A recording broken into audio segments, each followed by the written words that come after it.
morning. We're from Social Olympics Project UNIFY, and I'm Tanella Hewitt from Great Falls, Montana. I'm Danielle. I'm Courtney. And I'm Samantha. So, as you look around the room, you can tell that the blue shirts are kind of the majority.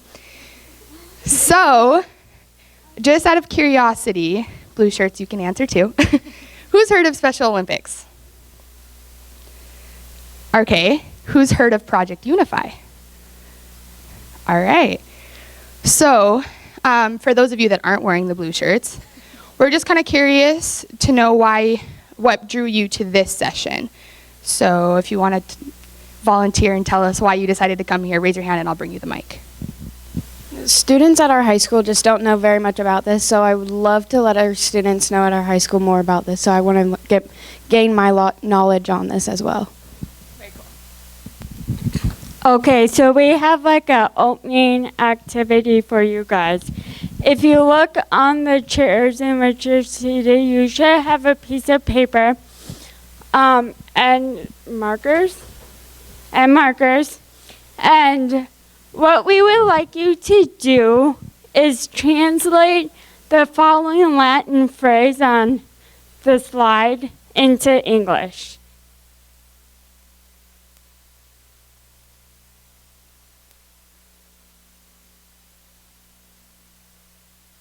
Okay, so who all got that answer or had something written down? Does anybody want to share their answer? How about you in the blue shirt? Either I shall find a way or I shall. Did anyone else get that answer? Proper grammar? You guys got that answer too? How many of you did not get that answer? So, well, you got it. So, how the answer to the slide is either I shall find a way or I will make one. So, how did it feel for you guys who didn't know the answer to know that such a almost impossible task was accomplished? Well, not possible, but something that seemed easy by some of your peers. How did it make you feel? Not good. Not good? Anyone else? Not fair? Well, we actually went around and told people the answer, certain people. So how does that make you feel knowing that we told people that we chose them? You felt left out. Excluded, that's a good word, that's a key word. Yes. Well, I feel since I've taken some Latin that it's something that I should be able to get, but other people just seem to have been able to take it on so much easier, and as much as I try, I wasn't able to compete with other students that came easier, especially when it felt like they were just getting natural. Was it frustrating for you? Yeah. Well, this is kind of the barrier that Project UNIFY is going to try and tackle. It's the exclusion of people, and this is just kind of a demonstration on how some people with disabilities feel. They feel excluded because you walk around and maybe some people can do things easier than they can do, and they feel excluded. Now, All right, so all of you on your chairs, you have a piece of paper and a marker, and we want you to use those again. And what you're going to do this time is reflect on a specific time or place in your life where you felt bullied or excluded, alone, or left out.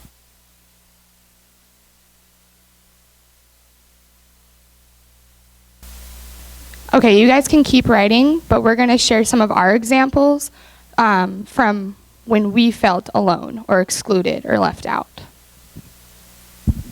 I'm Danielle again. My example was a lot of the time during my elementary years, there was this kid. He was actually cousins with my best friend. And he would like tease me. He'd call me, idiot, weirdo, just a lot of different names. But one name that was his favorite was Four Legs. And he got that because I shake a lot and I couldn't walk very good at the time. So he called me Four Legs, and that made me feel bullied or excluded. Hi, I'm Taylor Hewitt again, and when I saw this reflection about me, when I felt excluded, I felt so sad. I didn't have any friends. I got bullied a lot, and they called me R-word, and I just felt so upset about it, and so I kind of made my own friends and felt so sad about it. Okay, so where I am from a really, really small town. And when I was in 5th grade, I used to hang out with this girl who lived out of town a little ways, and she was a very poor family. So she hung out with my family and me a lot. I ended up getting lice from her. And then when we went back to school and she knew that I had lice and she also had lice, she told all of the kids in my class that I had lice, and they excluded me and wouldn't come near me, wouldn't talk to me, and you would have thought I had the plague. And I remember going to my 5th grade teacher just crying and sobbing and telling her that I had lice, so they would just send me home so that I could not have to deal with that pain of being rejected by my peers.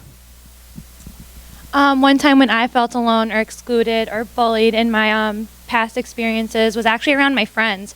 A lot of times friends like to joke around, make jokes about you. Sometimes it's okay and sometimes you can handle it, but sometimes just really isn't okay. And one time I was with some of my friends. We were on the school bus and they made fun of the clothes that I was wearing or clothes that I was planning on wearing. And they were just laughing and laughing, and it really hurt my feelings because I trust them and I want them to accept what I want to do. And they just wouldn't, and they were just making fun of me for it. And I just didn't really like that feeling much at all. So sometimes it's friends that they think they're doing well and they think they're just poking fun at you, but really it's hurtful. So do any of you guys want to share any of your past experiences with getting bullied or feeling alone or excluded? I was in elementary school in 5th grade, and this girl, she tormented me mercilessly, and she was just really mean. And the day before graduation, she stuck tape, gum, staples, and was kicking my chair and everything. And it just didn't feel good at all. And finally one of my friends stood up for me, and she ended up slapping him across the face for sticking up for a person with a disability, because she knew that I had a disability, and that's why she picked on me.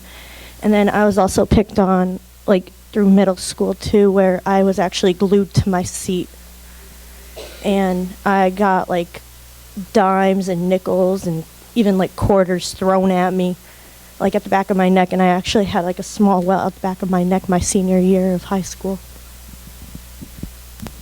Does anyone else want to share? Does anyone else have any stories that they want to share with the group? Jared?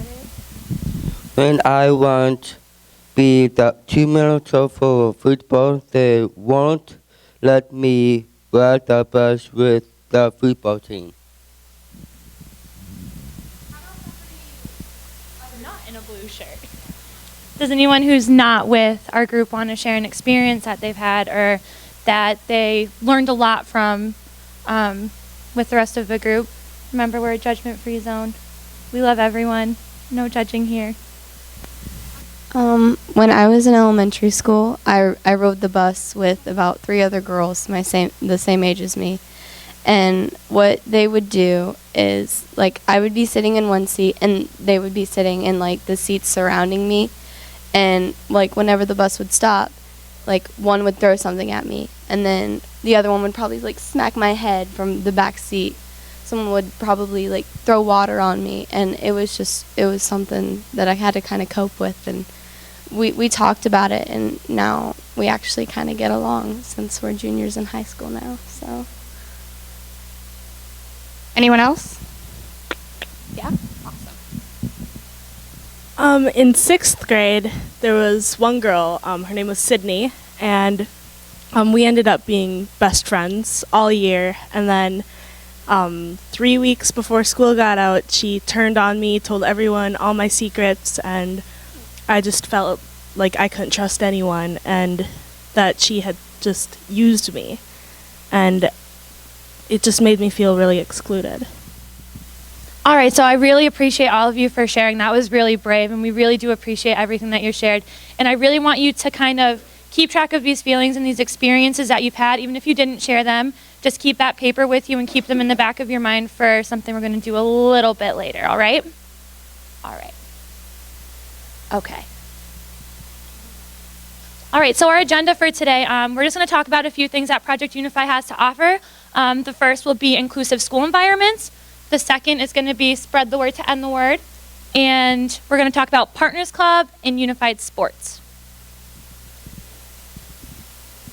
Okay, so we're kind of guilty of sometimes using acronyms to talk, and we don't even realize we do it. So we thought we'd clue you guys in so we don't just get carried away and you guys are like, what the heck are they talking about? So we say YAC a lot. We are on the YAC. All the blue shirts are YAC. It's the Youth Activation Committee for Project UNIFY. We might say SO or SO, and that's Special Olympics. PU is Project UNIFY. ID, Intellectual Disability. And we normally don't say STW, TETW, but it's in the slides a lot. So that's just spread the word to end the word. Okay, so what we stand for. Social Olympics Project UNIFY is an education-based project that uses sports and education programs to activate young people to develop school communities where all youth are agents of change, fostering respect, dignity, and advocacy for people with intellectual disabilities.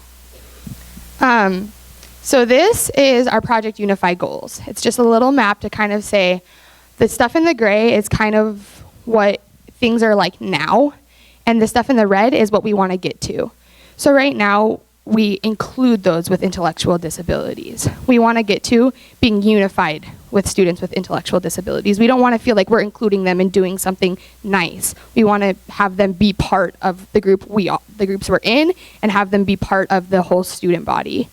Instead of having special education students, we want to have that student body. We don't want to discriminate against people with intellectual disabilities because we're all the same, really. And just because they might have a learning disability or an intellectual disability doesn't mean they're not part of that whole student body.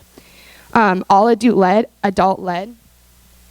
Project UNIFY is all about getting students more involved and giving students a voice. So we wanted to have adult-led, of course, but also having students lead alongside the adults. Sports opportunities, we want to use sports as a catalyst for school change. So by having unified sports, it gives that catalyst effect to start having the rest of the student body see that people with intellectual disabilities are just the same as those without. So here are just the main three core components of Project UNIFY that you need to make a successful Project UNIFY school. So the core components is inclusive youth leadership. So this means youth leadership for those students with disabilities and those students without disabilities. The other one is inclusive sports activities, which is what we're going to talk about later with our unified sports, and having those with and without disabilities play with each other. And then school-wide awareness and just spreading the message of Project UNIFY and the importance of having an inclusive school.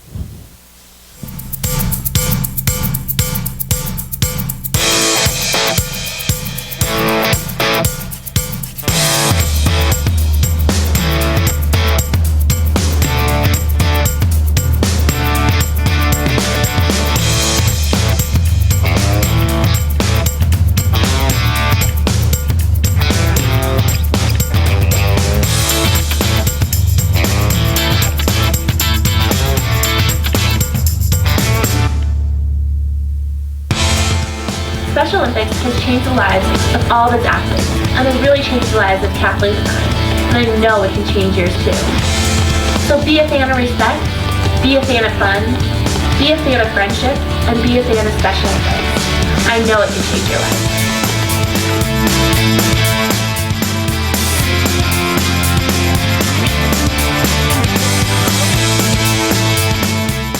My favorite part about being involved with Project UNIFY is being a part of something that's bigger than me. It's being a part of a greater cause. It's doing more things to help more people than just myself.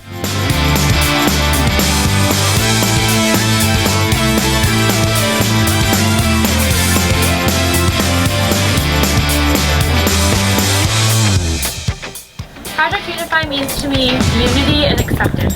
It means coming together to help one another try and change the world.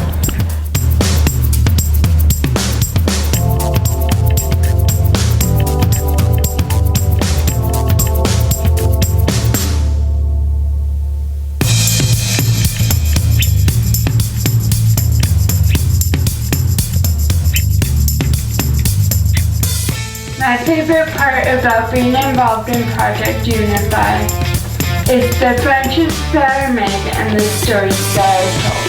You get inspired by every person that you meet.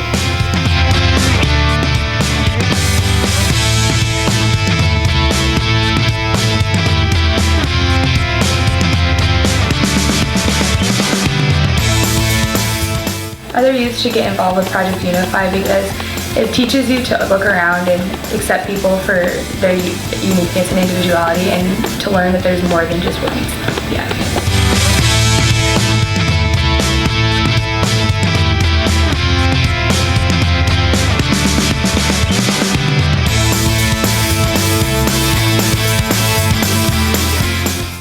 We have the voice for tomorrow.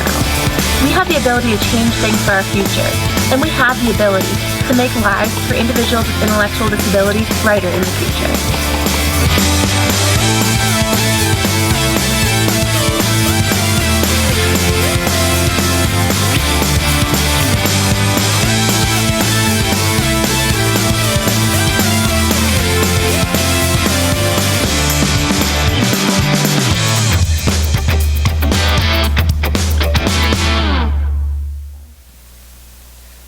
What did you guys think?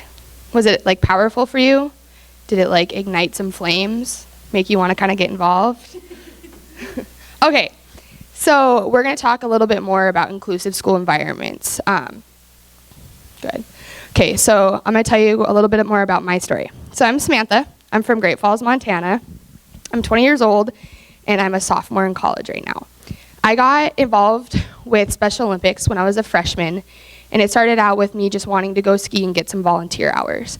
As soon as I was on the bus for my first practice, I immediately fell in love. I felt loved by everybody. I was accepted. I wasn't judged, and I was part of the Special Olympic family. If you haven't experienced that yet, you should definitely get involved, and the second you are around them, you will know exactly what I'm talking about.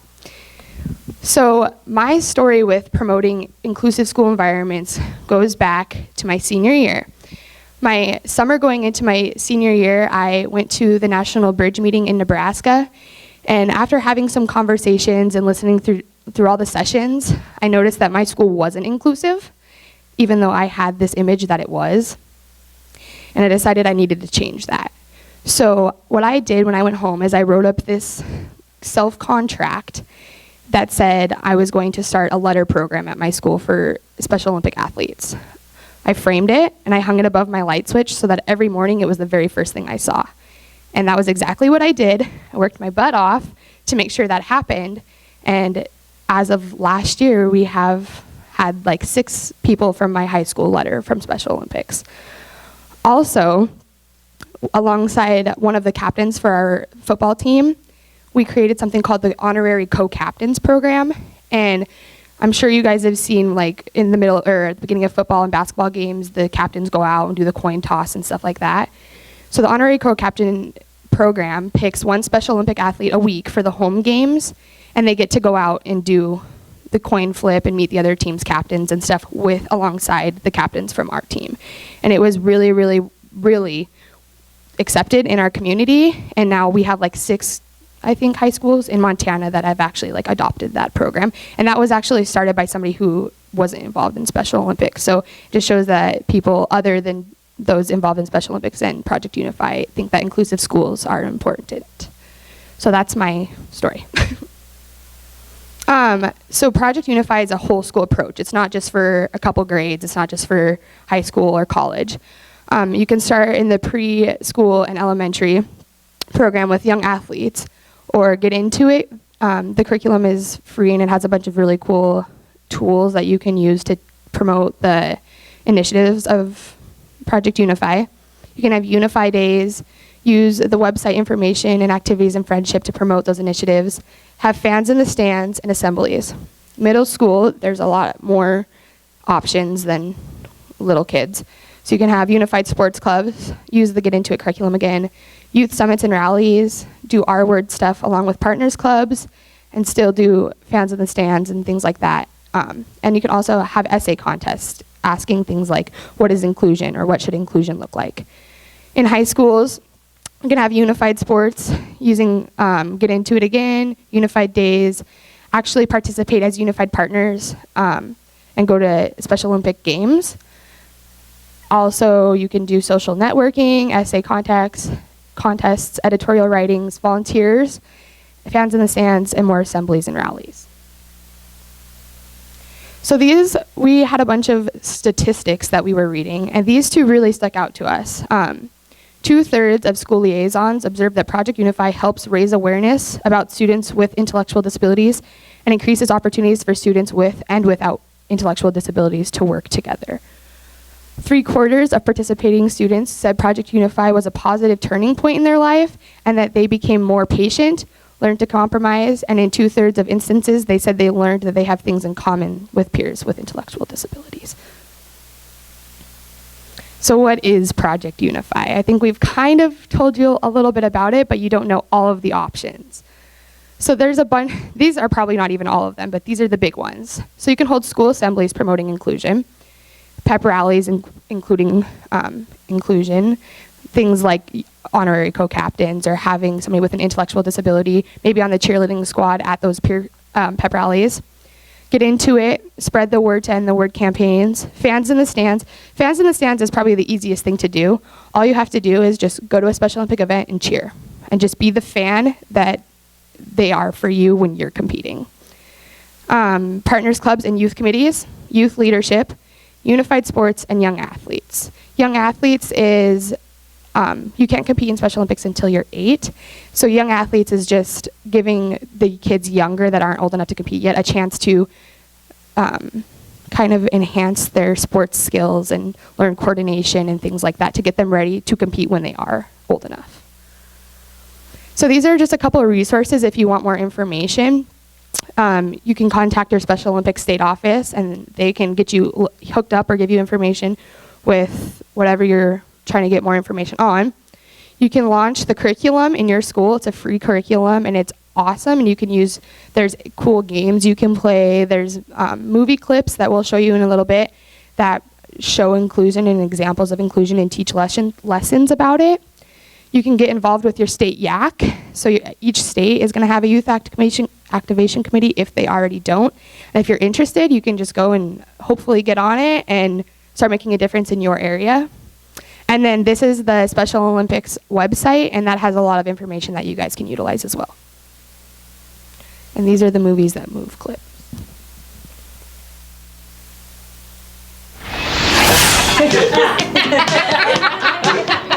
It's so funny. You guys aren't watching the video of me falling off stage at my first Tiny Tots beauty pageant, are you? Oh, that was Carrot Top funny compared to this comedic tour de force. That's Olivia Newton-John's physical. Wait. That's not Olivia Newton-John. That's Sylvester. Where did you get this? I'm posting this on YouTube. $10 it goes viral by lunch.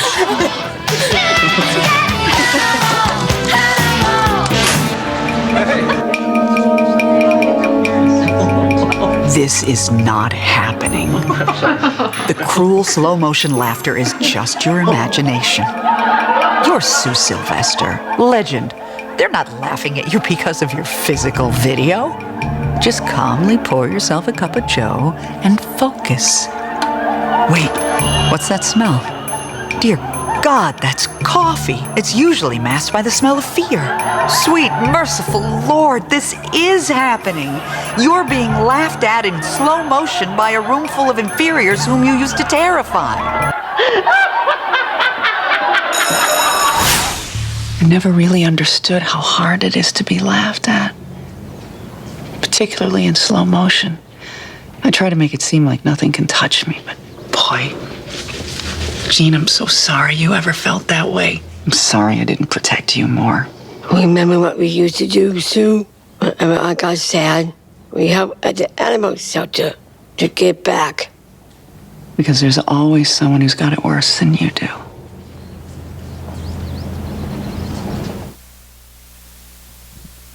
So what makes it difficult to stand up for others?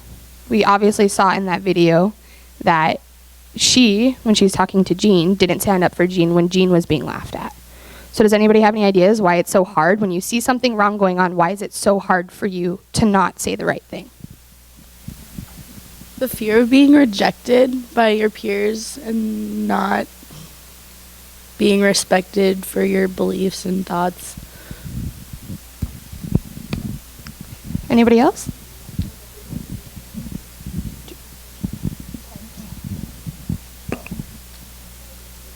I've talked to this with my students and myself too, and the fear of being rejected, but also of being made fun of too, and being alone. If nobody else stands up for you, which is much easier with the mob psychology for the group to make fun of you and turn on you if you decide to stand up for somebody, and you got to realize that's part of it.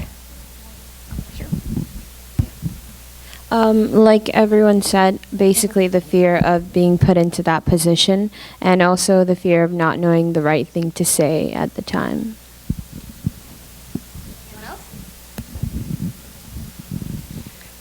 So obviously standing up for people and taking a stand when you're the only body taking a stand is a very hard thing, but do we agree that it's an important thing? And if you see something wrong going on, it's extremely important, if you know it's wrong, to stand up and say, that's wrong. Do you agree? Okay. We have one more clip. For the next week, each of you is going to spend 3 hours a day in a wheelchair. Oh. And we're doing a wheelchair number.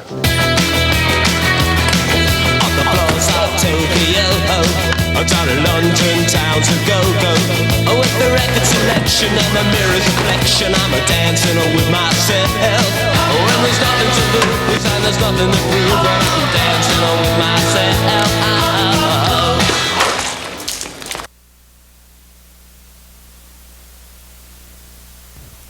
Why is it important to see the world from a different perspective?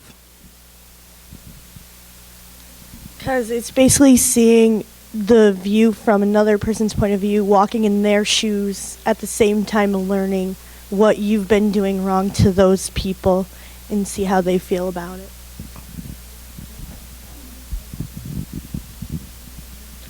I think it's important because then you know how they feel. So personally, I realize that I make fun of people and I don't realize it. And then when I'm in the same situation, I realize that it hurts. Anyone else? Also, the people that they're oblivious to the person in the wheelchair. They don't even know they're doing it most of the time. So it's like that awareness of you as the person not in the wheelchair, being aware of the person in the wheelchair. Anybody else? Well, I think they're the positives and the negatives. You may find that when you take the perspective of someone else, not only do the negative things that you do may be seen as hurtful, but also some of the positive things, where if you're trying to aid someone in a way that they don't need help, you may not realize how frustrating that can be until you're put in a similar position and realize that sometimes you have to wait to be approached for help or take a step back when necessary. Okay. So do you think that if maybe we put ourselves in those who are being bullied shoes and take it from their perspective, that maybe when we come back to our perspective, it'd be easier to take a stand? So maybe that should be something we think about. So just a quick survey. Be honest. How many of you have ever used the word retard or retarded in casual talk?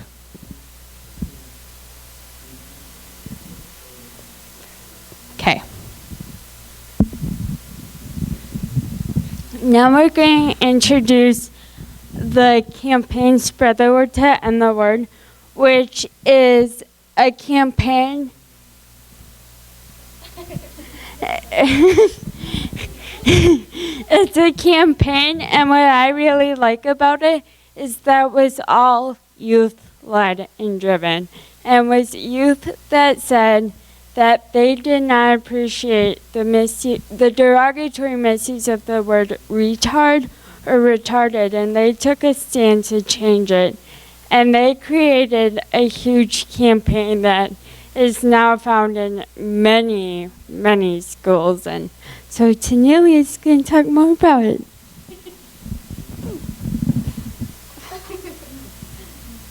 So I'm Tanelia with again, as you can see. And my story about me is I had been called retarded when I was like in high school.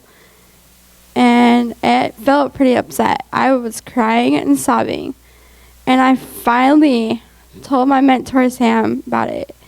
And we wrote an essay. We did like youth rallies to support the Our Word campaign. And we had our team come to the Civic Center, and we did it on the front steps. And we had celebrities come and talk, and we got the media attention out there. And we finally wrote an essay to our principal to see if we can get the Our Word campaign in our school, and we had them take pledges and online stuff, and they really enjoyed our Word speech. I got involved in Social Olympics when I was a 4th grade student, and I enjoyed, I got involved when I did Winter Games. And I got involved with Sam because she told me about Social Olympics, and that's how I got involved. When I see people who use the R word, it makes me feel hurt. Okay, so getting the word out. Started by youth and youth-led. Use of posters, t-shirts, keychains, bracelets, banners, and media, etc. Educate people about the Our Word campaign. Encouraging them to sign the pledge. Through the efforts of youth around the nation, we have gained support from thousands, including some celebrities. Arguments against our case. It's just a word. I have the freedom of speech. I did not mean it that way. So March 8th, 2012 statics. We had 30,000 pledges on the Spread the Word and the Word Day. And we had 40,000 pledges for the week. And 20 million social media impressions. 37,000 stories created on Facebook and still going. Nearly $1 million in donated media with coverage in 45 U.S. markets. As of today, we had 2,948 online pledges.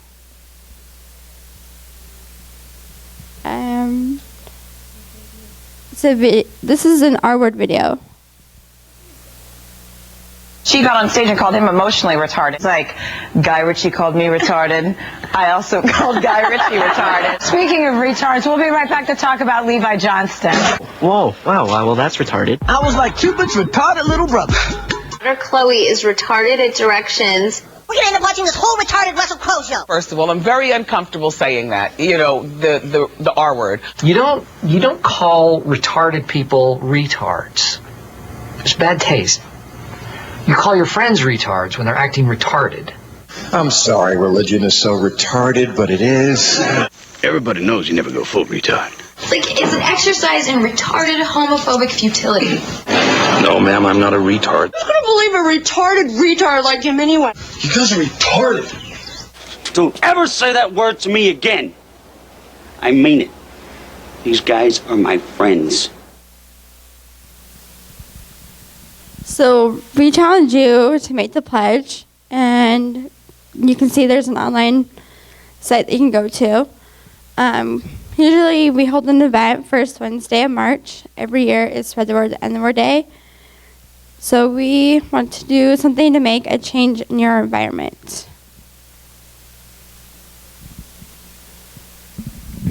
Okay, now we're going to talk about partners clubs. And partners clubs, well, actually no, I'm not going to tell you yet because I'll spoil the surprise. So,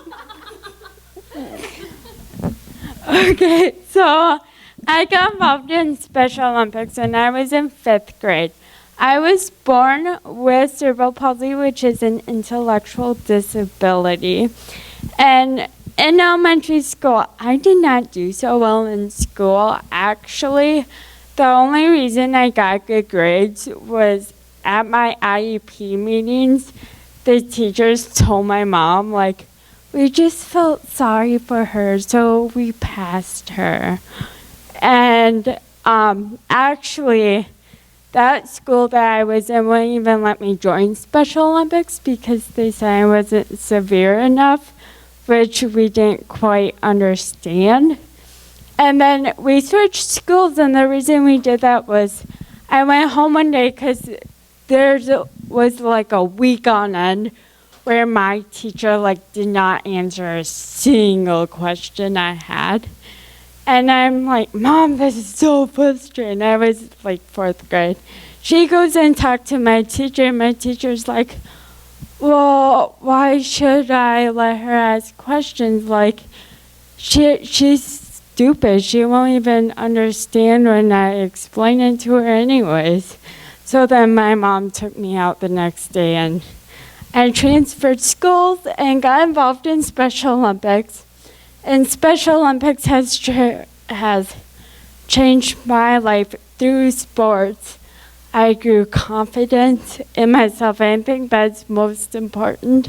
I was able to go from thinking I couldn't do sports to going on the school swim team, to failing classes, to graduating with honors in high school and going to a really, really well-known college in Minnesota. And the one thing that it's kind of like my baby, is partners clubs. And I started it in a junior in high school, and I went to the Global Youth Activation Summit in Boise, Idaho. And there were a lot of people talking about it and how people with and without disabilities would get together and hang out, and people just were friends, like legit friends through this. And so I'm like, that's cool, because my high school was separated special ed mainstream. So I started it my senior year. It went really good. We did arts, crafts, watched movies, but it didn't continue because the people that were supposed to carry it on didn't. But I then started a new one up in my college, which was really cool. And I like this story, so bear with me. I always wanted to do a partners club at my college, but my freshman year, I'm a sophomore now, I decided not to because I wanted to get oriented to the college, get to know it. And so my freshman year, I just did Spread the Word to End the Word campaign. And I get this email from this guy I don't know one day, and he's like, oh, hey, so I heard you put on the Spread the Word to End the Word campaign. I was wondering, like, do you want to like meet up and see what we could do to change this college together? Because we didn't have disability services until this year, so we're not really very inclusive. So this is the first year we have Partners Club, and it's going so well and so exciting. Okay, so what is actually Partners Club? A Partners Club is a club for students with and without intellectual disabilities that come together through sports, games, community service, school events, and most of all, to have fun. And some activities that the Partners Club does is the spread the word to end the word campaigns. A lot of them have unified sports teams. They either create their own college teams or they just join an existing team. And they participate in other Special Olympics events like fundraising, because everyone knows I find that more college students do stuff like polar bear plunge, which is our biggest fundraiser, because they do more stupid stuff when they're young. So, okay. So how do you start a Partners Club if you want to start one? Oh, great question. Polar bear plunge, how many of you heard of it? Okay, for those of you who haven't, it's one of Special Olympics' largest fundraisers. It's where you pledge and raise money to jump in a lake in the middle of the winter. And I believe Minnesota raised over $3 million. So, what? Oh, 2.8. So almost. So it's a huge fundraiser, and a lot of Partners Clubs get involved in it. So how do you really start a Partners Club? First thing you should do is go to your school, find out what their requirements are for starting a club. Make sure you follow the correct steps. Secondly, talk to your special education teacher in your school. These are the ones that will really help out to get the words out to people with intellectual disabilities to get them to join. And they're great advisors. They have great ideas. The third step is go to your local Special Olympics state office and show your interest in forming a partnership with them to start a Partners Club. They love to know what you're doing. I know our state office loves it. And then get a core group of students to be your executive committee. And I recommended students from different grades so that when you graduate, a younger person can step in and take leadership that knows what's going on. The fifth step is have a meeting with the executive committee and your advisor just so everyone's on the same page. You know what the club's going to do, what you stand for. And then finally, have your first meeting. And it's a lot of fun. And some important things to remember with Partners Club is always stay in contact with athletes' families. I know in high school when we had athletes hang out with us once a week, they like to know where they're at. You know, they need to know when they have to get picked up. You may not need to worry about those things, but their parents need to know where they're at, how they're doing. So that's an important thing. Secondly, make sure your executive committee stays in close communication and is always involved in all decision making. However, be sure to include all members' perspectives when planning events and making big decisions.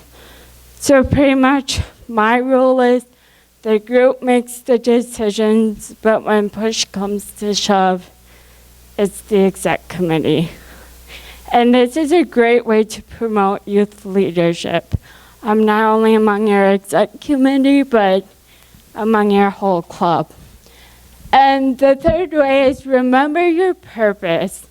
For the one thing we do before every meeting is read a blog about a Special Olympics athlete, just to go back and reflect why we do this club and have fun. And this is an excerpt from a partners club, and it's the one at St. Ben, St. John's University in Minnesota, which is where I go. And this is just the part one of our Constitution. Our name isn't Partners Club, and it doesn't have to be. Ours is Students for the Advancement of People with Different Abilities. We call it SAPD, and no, it does not stand for San Antonio Police Department. We've gotten asked that before. Okay, and our mission is to raise awareness for people with disabilities, promote social inclusion, to educate students on campus about rare ways to interact, build relationships with people with disabilities, and then technicality stuff. And then we are affiliated with Special Olympics Minnesota. So what our club mainly does is unified sports, and we plan awareness events on campus that we offer to our student body. And here is a video.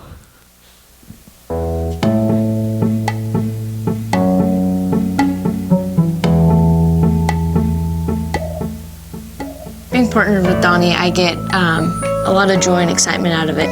Hannah is my friend. Being partnered up with an athlete, you never know what to expect. I mean, it's awesome. Excitement, is the best thing I can word. It's fun to be around and joke around, laugh, goof around, and then when it comes serious, we're always helping each other out. That's great. I felt happy when I met Kyle because I thought he was a great kid with great attitude. Thomas is a funny guy. I thought he was a great guy. He's really nice, as you can tell. He was very friendly, very talkative.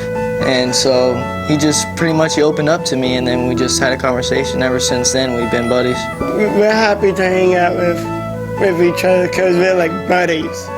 Unification of people without disabilities and with disabilities is so important because we're all human beings.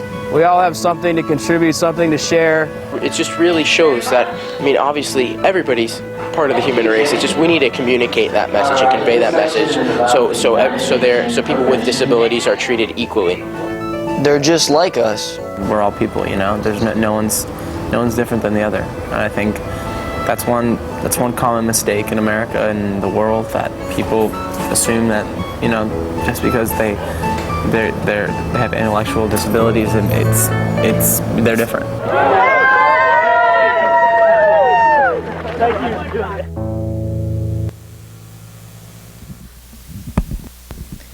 All right, so it's my turn now, and I'm going to talk to you a little bit about unified sports. So once again, my name is Courtney. It says it right up on that very pretty screen over there. I've been involved with Special Olympics for the past 11 years. My family is really involved with Special Olympics, and I hadn't really gotten involved quite just yet. So my cousin Keithy and my cousin Kyle are unified partners, and they have been for years and years and years. And me and my sister are like, why can't we cash in on this deal? We want to have fun too. So we decided it was a good idea to join our local Special Olympics program, and we've been unified partners ever since for the past 11 years. It's a long time. We're still competing now to this day. You'll see us one day. So, play united, live united. Special Olympics isn't just for students with intellectual disabilities anymore. And before Project UNIFY left their mark on the road to social justice, unified sports was paving the way. Unified sports pairs individuals with IDs and without to compete as a team. It takes sportsmanship and teamwork to a whole new level. It eliminates differences that you can see and builds bonds of friendships, and is the true definition of a team. So, the Unified Sports Mission. The mission of Special Olympics is to provide a year-round training and athletic competition in a variety of Olympic-type sports for children and adults with intellectual disabilities, giving them continuing opportunities to develop physical fitness, demonstrate courage, experience joy, and participate in a sharing of gifts, skills, and friendships with their families, other Special Olympics athletes, and the community. It has stemmed out to creating relationships and friendships between those with and without IDs. So what sports offer unified teams? There are three main ones that kind of go across the gamut for every single state, and that would be soccer, basketball, and bocce. But really, it's a state-by-state basis. Some states have a lot of unified sports. I know my state in Massachusetts, we have a huge number of unified sports. For example, track and field, flag football, speed skating, volleyball. We have a ton of different sports. And you never know, if a sport isn't in your state yet, you could be the first one to start it if it's something you want to pursue, because unified sports really is the way to go. Hint, hint, nudge, nudge. So where can you find a unified sports team? Unified sports teams can be sponsored through your school or your local Special Olympics program. I myself am part of my local Special Olympics program. We didn't have unified sports in my schools. It truly brings the school community closer, and all the students in the school community will feel involved and welcome in a world of sports and more. There's a Special Olympics program in every state, and that is there to help anyone out who wants to get involved and start a unified team of their own. So this is a video about an event that's happened quite recently, so sit back, relax, and you'll see a fun video. Special Olympics has a program you may not have heard of. It's called Unified Sports. It brings together an athlete, like me, and a partner, like me. So Willie and Susie compete together. Good-looking team. I'm Kenny Main from ESPN. Special Olympics Unified Sports brings together people with and without intellectual disabilities, taking them off the sidelines and onto the field. Call your state Special Olympics to join a program or get one started at your child's school. Special Olympics Unified Sports. Be a fan. All right. So, unified sports highlights. Unified sports were thrown in the spotlight during the NBA All-Star Weekend in Florida, where a Unity basketball game took place.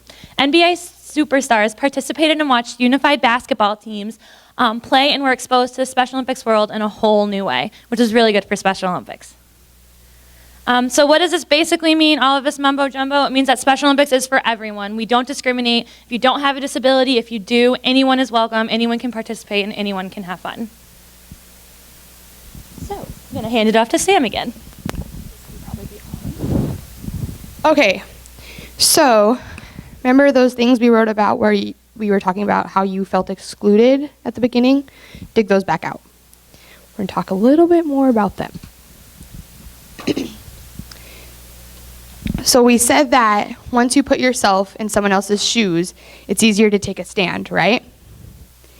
So I want you to think about the way that you were excluded and what you wrote about, and think about how that made you feel, and think about how other people feel when they feel excluded and when they feel left out. So now, on the back of that piece of paper, or if you need another piece of paper, there's, I think, a lot laying around.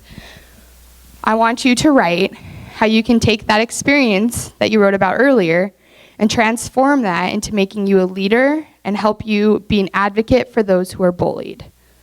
For example, if you were bullied when you were a kid and you know how it feels to be put down and to be called names, now that you're older, maybe you're walking through a store one day and you see some kid getting tormented by somebody older or their age, whatever. It'll be easier for you to take that stand and not only just stick up for the kid, but maybe explain to the kid who's being the bully why they shouldn't do it, how it makes them feel, and be an advocate for that not bullying role. So take a few minutes and write some stuff down.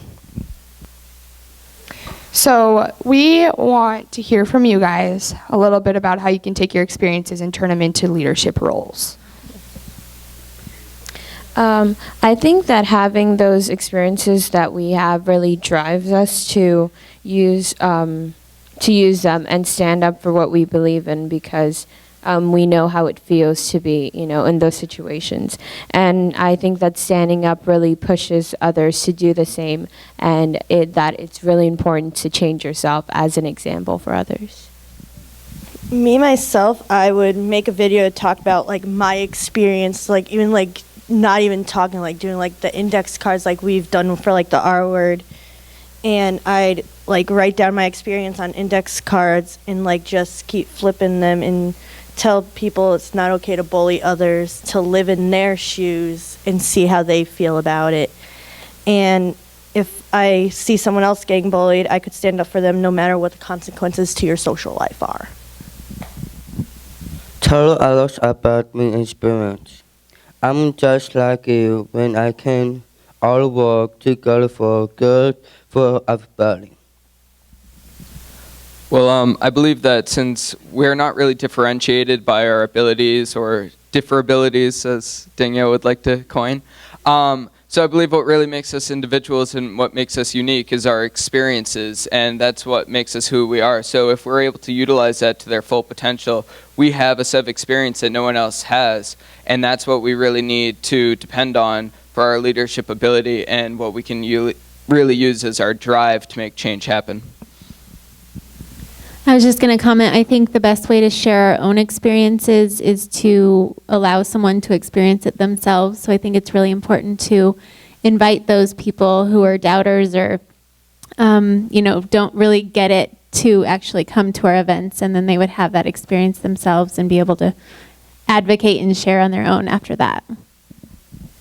We're doing anti-bullying workshops right now, and that came up because when you become the ally, you don't want to become the ally and then end up being the bully to the other person. So part of that is education and awareness into, we did some role playing where someone was picking on somebody else and somebody came up and saved that person but then punched the other person, which a lot of times that's what happens. And so it's that awareness to students, which is what we're trying to do in small groups, which will probably take all next year to do, to let them know that being an ally is great as long as you don't turn into the bully. Because so many of our students have been bullies, as when you're really honest about it, have been bullies as much as they've been bullied. So if you look at yourself, I don't know anybody that hasn't bullied somebody else at some point in their life. So. All right, well, what I was going to say was it does take a lot of strength to be that person to stand up, but it takes even more strength to be the person who doesn't combat it with bullying. And I feel like you have to be strong enough and know, okay, am I just defeating the purpose of what I just did here? Like, am I doing it for the right reasons? And you are usually doing it for the right reasons, but you just have to be strong enough to either A, walk away, or B, just say, I don't want your negativity in my space. Like, I just don't appreciate what you're saying. I don't appreciate what you're doing. And I feel like you just need to be strong enough. And I know it's hard sometimes, obviously. It's a hard thing to go against everyone else. But you just need to be strong enough and confident enough in yourself to know, okay, I'm not going to say anything. And sometimes that's the hardest part, is to shut your mouth. I would know. To kind of go along with that, I think that is kind of an issue because people don't really realize that they're doing it because they feel so passionate and they're like, oh, I'm standing up for this person, but in reality they're not. And I was thinking about this, and maybe I was overthinking it, but I really think the greatest tool we have is education, but how do we develop and distribute that education so that students will hear that message of what's the appropriate amount of feedback to that other person you want to give. I'll concede this time. Okay, too loud probably. One thing that I find to be effective is, first my general philosophy and then a specific strategy. But I feel that you're not supposed to be attacking bullies, you're supposed to be attacking the act of bullying. So you want to attack their actions, not their person.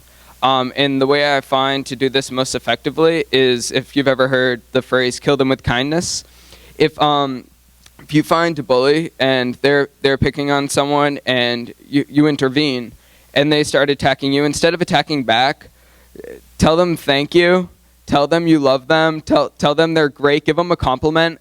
I swear it will hurt them so much more than any fist, and you're doing it in a nice way, because they'll be taken aback. They won't understand the situation. They'll be put in an uncomfortable position, and you'll be able to confront them. You'll be able to make them question their own actions, and you'll be able to do so much more than a fist could. So after kind of hearing your passion about leadership, youth engagement, and the perspective of believing and implementing these ideas, I kind of want to hear a little bit about the work that you guys have done in regards to inclusive youth leadership and the ways that you've seen it in action.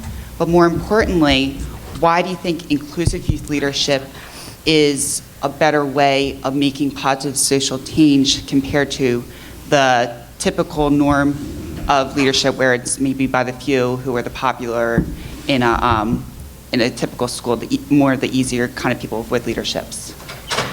Does that make sense? Yeah. Is a question. I'm sorry. It was kind of a long time. Build it up. Give us a prompt. Okay. I think this presentation was a pretty good example of how we have inclusive leadership right now. Right now we're pretty split in half, with 2 athletes and 2 partners helping to create and generate this presentation and present it to you guys and give you the different perspectives that me and Sam have had as partners, and Tanelia and Danielle have had as athletes, and also like the fielding of questions to anyone in the room who wanted to answer them. So I think that was one way that we've as a whole have put inclusion back onto the map. One thing that I thought of was, we were talking about how everybody has their unique experience and they each have something unique to bring to the table. And if we aren't hearing the athletes' voices and we aren't getting that perspective, we obviously are missing a huge chunk of what the potential for anything is, not just what the potential for Special Olympics is. If we aren't including that part of our population in whatever it is that we're trying to do, we're missing a vital part of our population and their experiences and what they have to offer to us. And I think an important thing to note is when you do it, think of like the whole picture. Step back and be like, what is the benefit for others that are seeing this leadership? So what I think of is definitely breaking down the barriers of the stereotypes of disability. Because let's say this wasn't the case, but when we were doing this presentation, let's say like Sam wasn't comfortable speaking in public and I was, or I wasn't very, grammar, I'm bad grammar. And Courtney she would edit it, or I know Courtney and Sam weren't very tech savvy, and so, so I think, and just the fact that we split up the presentation in the way we did, and that we each had our own specific knowledge of one perspective, and they were equal amounts of knowledge. So it wasn't like Tanelia's was less than Courtney's or anything, and I think that, I don't know, maybe I'm rambling, but I think that's a very important. It's like identifying everybody's strengths and playing off of those utilizing strengths, them. and then using those strengths to make up for like the others, not necessarily weaknesses, but lack of strength in that particular area. Can you, just to add on to Clem's question, can you talk a little bit about what it was like, because I thought this was an interesting point. A lot of times the leaders in schools are those who are popular, who are the basketball stars, and having, inclusive groups of leaders, was that well received at your schools? Was that something hard to initiate, or how did that work? I'll go first. I would safely say that I was definitely one of the first leaders in my school doing inclusive leadership with people without disabilities. And it it was received well, but I hesitate on that because a lot of my peers saw me as high functioning, or since I was so mainstreamed, they didn't really see me as a special ed student. Whereas I know there's a student now who's doing inclusive leadership in that same school, and she's not received as well because she has more services that she has. So I hesitate because I always wonder how much our peers perceive on, how functioning they think that they are. Tanelia can kind of help me with this because we went to the same high school, but I think that when I first got to high school, it wasn't inclusive at all, and it wasn't because the students didn't want it to be. It was just they didn't know how to be inclusive. They didn't know how to implement that. I don't think that they realized there was a problem. So when I realized my sophomore year there's a problem, and we started doing things to make it a more inclusive environment, I think it was very widely accepted. I mean, we had the popular kids, the football players that were, without anybody standing next to them from Special Olympics saying, we need to make a change, they saw it themselves and they took it upon themselves to make a change. And it wasn't just those involved with Special Olympics or the less popular kids making a difference. So I think that once it was initiated, it was very, very well accepted, and I think it still is now. Do you want to add anything to that? Sure. So like what Sam just talked about, like we made our school so inclusive. Like we got like all the Special Olympic athletes together, and we made essays, the co-captains, and we had to talk to the football coach about getting the co-captain thing started. And then we finally got that going, and the Special Olympic athletes just enjoyed being on the co-captains during football season and basketball season. And they're just there having fun with them and making them laugh and making sure they're winning their games, or just being there supporting them 24/7. Okay.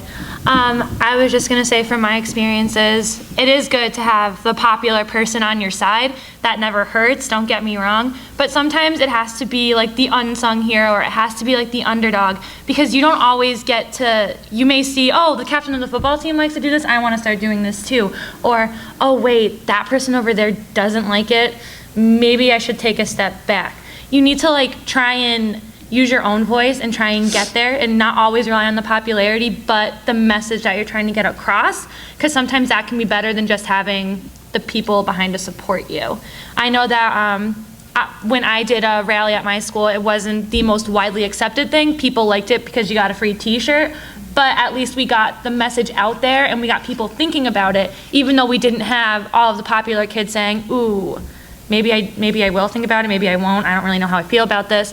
But I feel like as long as the awareness is out there and you have someone who's willing to advocate for it, you'll get the job done. Awesome. Maybe one more question. Yeah. Hang on. At our high school, our school's not handicap accessible now, so we don't have very many students that have disabilities because of that. So students at the high school don't understand, so they don't know the reasoning behind my passion and our passion behind it.